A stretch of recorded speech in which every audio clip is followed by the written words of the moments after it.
ये तेरे बारे में बोल दो ये आगे भी फिर बोलने वाला है तेरे बारे में बोला का कौन तेरे बारे में बोलता अबे तू रोकेगा नाम आए तो रुकेगी पब्लिक साले फोन काटता अबे तो ये बोले लोग की बात बोल रहा था अब अपनी बात बोल क्या कितना पैसा लग रहा है क्या नहीं लग रहा मैं इसका पैसा तो लगता है मुझे लेना मैं टेंशन नहीं लेगा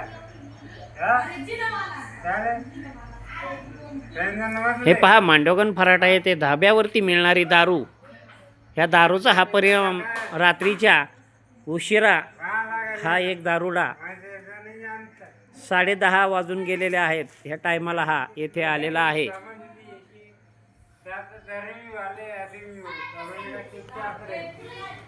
त्याला उभा राहता येईना नीट. पहा, हा तमाशा रात्रीचा मांडवगण फराटा येथे चालू आहे. त्याला दारू पिल्यामुळे धाब्यावरील दारू तो फुल पिला आहे. त्यांनी हे पहा, या ठिकाणी बाटली टाकलेली आहे. हे पहा, मांडवगण फराटाच्या धाब्यावरती हॉटेलवरती स्थानिक लोकांचे धाबे आहेत. स्थानिक लोकांनीच हा धंदा सुरू केलेला आहे. आणि शासन मान्यता असलेले दारूचे दुकान मात्र गावातील बंद केले गावकऱ्यांनी. आणि त्याच गावकऱ्यांचे नातेवाईक मात्र ही दारू अवैधरित्या विकत आहेत, बेकायदेशीर विकत आहेत. त्याचा हा प्रताप आहे मांडवगण फराटामध्ये.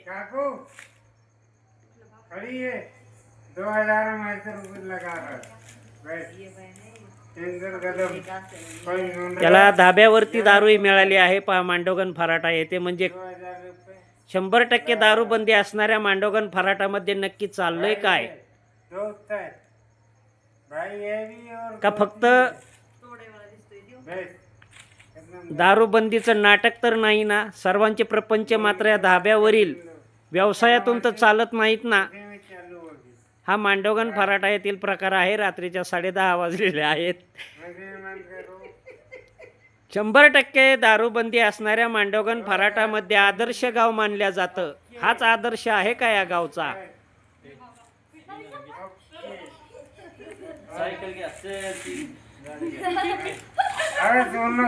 धाब्यावर दारू मिळत असताना स्थानिक जे विकणारे मालक आहेत त्यांच्यावरती केसेस का होत नाहीत? ज्या जागा भाड्याने दिलेल्या आहेत त्या 7/12वरती बोजा का चढत नाही?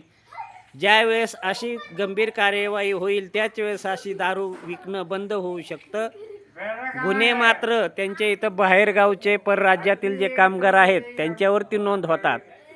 आणि बागायतदार मात्र स्थानिक विकणारे यातून कसे काय सुटतात? यांच्यासाठी कायदा वेगळा आहे का?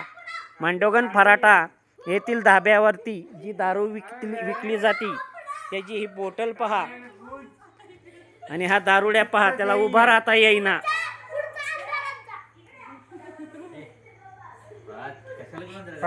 ही आज मांडवगण फराटा येथील ही परिस्थिती आहे.